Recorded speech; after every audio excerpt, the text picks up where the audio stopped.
پردے کا حکم معلوم کیا تھا کہ خالو سے لڑکی کا پردہ ہے کہ نہیں، اسی طرح پھپھا سے، ایسے ہی عورت کا بھتیجی یا بھانجی کے شوہر سے، اور اسی طرح سالی کا بہنوئی سے پردہ ہے کہ نہیں، کیونکہ کسی نے کہا کہ پردہ نہیں ہوگا کیونکہ ان میں آپس میں نکاح کرنا منع ہے۔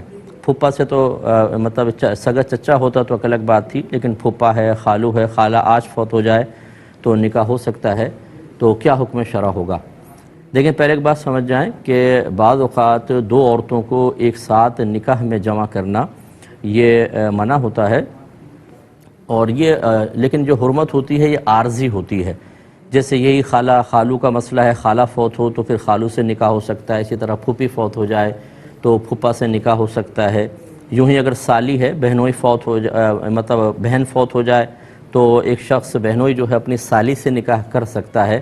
یہ حرمتیں ہیں عارضی، اور ایک دائمی حرمت ہوتی ہے جیسے ساس ہوتی ہے کہ جب نکاح ہو گیا اگر بیوی مر بھی جائے تو ساس سے نکاح نہیں ہو سکتا، کیونکہ یہ حرمت ابدیہ ہے، ہمیشہ ہمیشہ کے لیے ہے۔ اب اچھی طرح یاد رکھیں کہ جہاں حرمت ابدیہ ہے وہاں پردہ نہیں ہوگا، یعنی ساس سے پردہ نہیں ہوتا، اسی طرح بہو کا اپنے سسر سے پردہ نہیں ہے چاہے شوہر فوت ہو جائے۔ وجہ اس کی یہ ہے کہ سسر سے کبھی نکاح نہیں ہو سکتا۔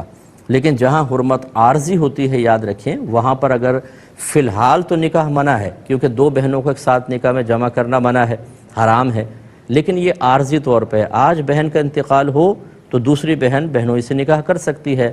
لہذا جہاں عارضی حرمت ہوتی ہے وہاں پردے کا حکم برقرار رہے گا، وہاں رعایت نہیں ملے گی، چاہے دوسری بہن ابھی نکاح میں ہے۔ جو اس کو جائز کہے وہ گویا کہ حرام کو حلال کر رہا ہے۔ نبی کریم صلی اللہ علیہ وسلم نے ارشاد فرمایا کہ کوئی بھی عورت مرد کے ساتھ تنہائی اختیار نہ کرے۔ کسی نے پوچھا کہ یا رسول اللہ صلی اللہ علیہ وسلم، جیٹھ یا دیور کے بارے میں کیا حکم ہے؟ تو ارشاد فرمایا کہ یہ تو عورت کے لیے موت ہیں، ہمون کے الفاظ ہیں، ہمون کہتے ہیں جو شوہر کی طرف سے مرد رشتہ دار بنتے ہیں، تو یہ دیور یا جیٹھ، تو یہ تو سرکار نے فرمایا موت ہیں۔